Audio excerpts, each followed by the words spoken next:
గిల్లి జోలపాడటం, చంపి మాల వేయటం, వెన్నుపోటు పొడిచి పీటమెక్కటం, పీటలెయ్యటం మీ పార్టీకి ఉన్నటువంటి లక్షణం అన్న సంగతిని కూడా ఈ సందర్భంగా మీరు తెలుసుకోవాల్సినటువంటి అవసరం ఉన్నది. కూటమి ప్రభుత్వంలో కూర్చున్నందుకేనేమో కాషాయ దళం నోరు విప్పటం కూడా మానేసింది. ఆలయ విధ్వంసాల మీద, సనాతన ధర్మానికి ఆంధ్ర రాష్ట్రంలో జరుగుతున్నటువంటి అన్యాయాల మీద, వెంకటేశ్వర స్వామి క్షేత్రంలో అడుగడుగున రోజుకొక దాష్టీకం జరుగుతున్నది.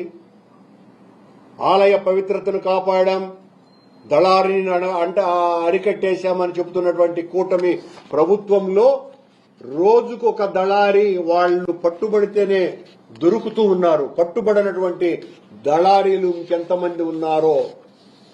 ఇదా పవిత్రతను మీరు కాపాడుతున్నటువంటిది? ఇదా లడ్డూ కౌంటర్ను